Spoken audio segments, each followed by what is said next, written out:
রান্নার মাঝখানে গ্যাস গেল ফুরে। হ্যালো এভরিওয়ান, আসসালামু আলাইকুম, welcome back to my video. তো রান্নার মাঝখানে গ্যাস ফুরে গেলে কেমন লাগে সেটা তো আপনারা বুঝতেই পারছেন। যাই হোক, এই ভিডিওতে আমি কথা বলতে বলতে সবকিছু শেয়ার করবো কিভাবে রান্নাটা কমপ্লিট করলাম। ফার্স্টে এটা একটা আটার পাকোড়া এরকম টাইপের বলে, আম্মু বানাতো, তো আমি আজকে ট্রাই করলাম। সেম লেট নাইট খোদা, সেম আমি 3টা 4টার পরে এটা বানাতে বসছি। এটা আজকে আমি তাড়াতাড়ি বানিয়েছি 2:30টার দিকে।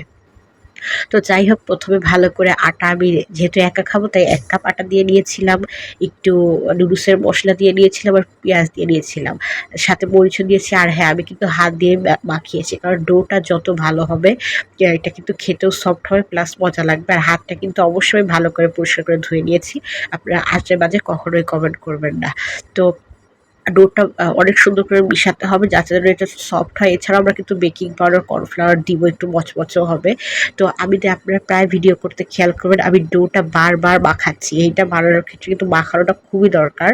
তো এই যে ডোটা ঠিক এরকম আসবে, বেশি শক্ত আসবে না, বেশি নরমও আসবে না।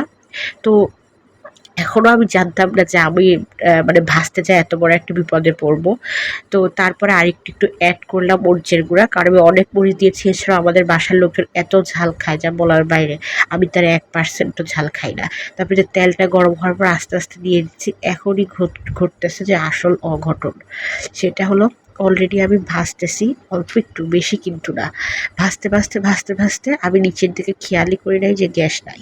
তারপর পুরাপুরি যে দিয়েছি, যে অর্ধেকটা হয়েছে, তখন দেখি তেলের আঁচও কমে গেছে। কি হয়েছে পরে দেখি বারবার গ্যাস জ্বালালাম, গ্যাস নেই।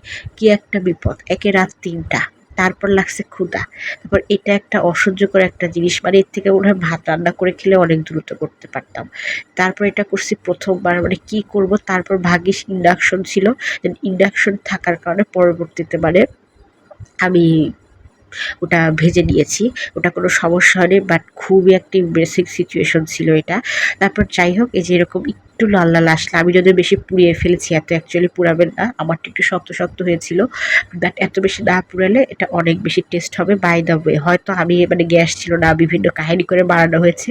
লুকটা অত সুন্দর না আসলেও খেতে কিন্তু মজা হয়েছিল, কি স্পাইসি হয়েছিল আর অনেক সফট হয়েছিল। ভাজার প্রথম দিকে শক্ত লাগছিল। তো আপনারা কারা কারা আমার এই লেট নাইট মানে এই রান্নার ব্লগ বা ক্ষুধা লাগে এর কি তৈরি করে খাচ্ছে এটা দেখতে চান, অবশ্যই জানাবেন।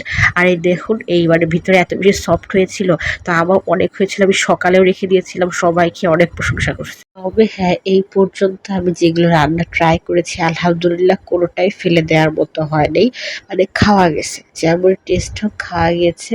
তো ইনশাল্লাহ আমি আবার লেট নাইট বা ক্ষুধা লেগেছে এরকম ব্লগ খুব দ্রুত নিয়ে আসবো। অ্যাকচুয়ালি টাইম সময় সাপেক্ষের ব্যাপারে কিছু হয় না। আর সবচেয়ে বড় কথা, আমার ভয়েস ইগনোর করবেন, আমার ভয়ঙ্কর ধরনের ঠান্ডা লাগছে প্রায় আজকে 15 দিন। ওষুধ খাচ্ছি তাও সারতেছে না, আপনারা দোয়া করবেন। এই জন্য ভয়েসের এই অবস্থা। ভিডিওটা এই পর্যন্ত, আল্লাহ হাফেজ।